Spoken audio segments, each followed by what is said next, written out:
I was an international student myself.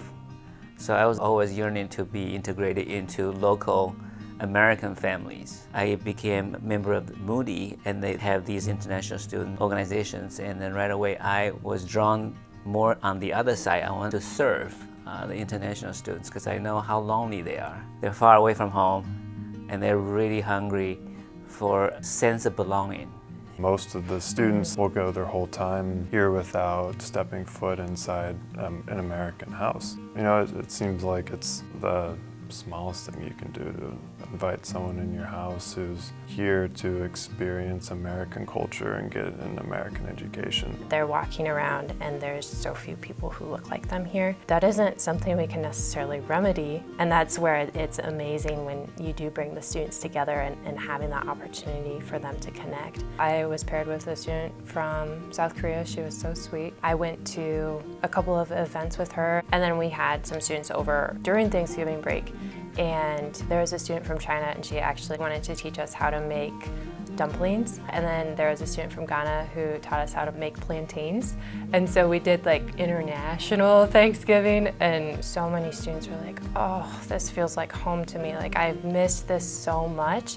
And that's something that when they're just interacting with their peers in classes, they don't get that same sense. And so we opened our home to have her over and these other students over to share our food with them, but then they wanted to come back and share theirs with us. And so it wasn't just about us giving, we also were receiving. There was always a picnic where you got to meet the students you were partnering with. So we'd meet them there and we'd like play and eat and talk and whatnot.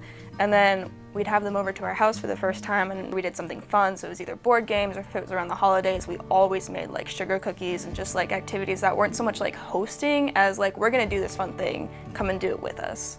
My wife and I decided to welcome someone from Tanzania because I lived in that country as a refugee. We remember when we came here for the first time, the first thing that you miss is home food. It's not easy to find it in the public market, but for us, because we know where are some corner stores where we can go and buy them, we invited him and we shared food at home.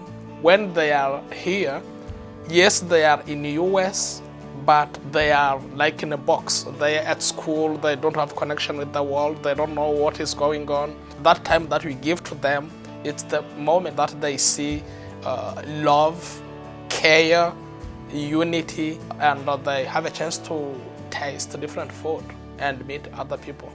You don't have to be the sole facilitator of all conversation. Like, the students will talk to each other.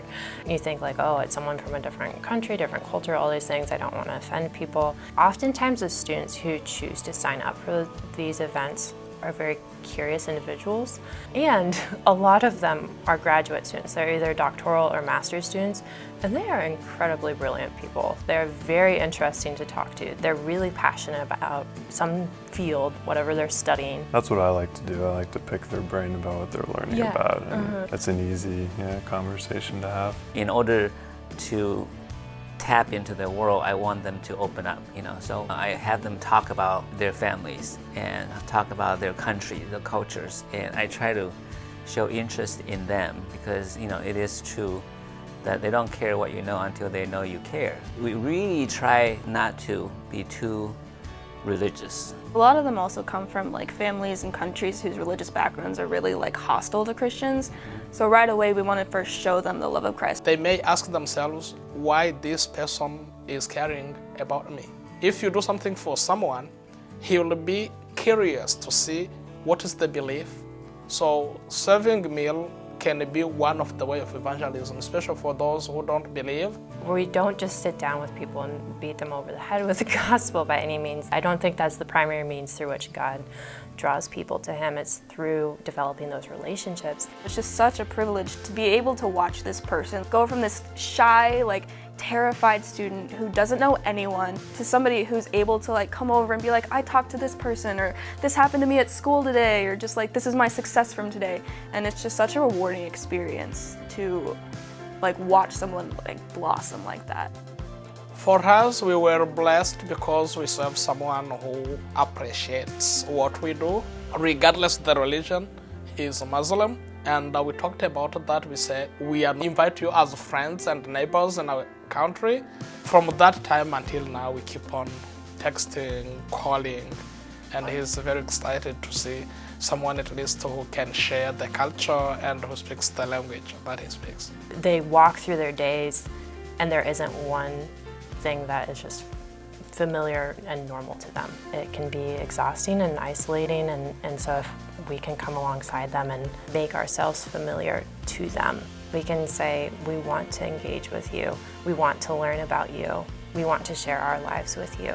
In those conversations, as we get to know each other, because Jesus is central to who we are, at some point often God gives us His grace and invites that student to ask us more questions about who we are, and we're able to share our story and how God is part of our story.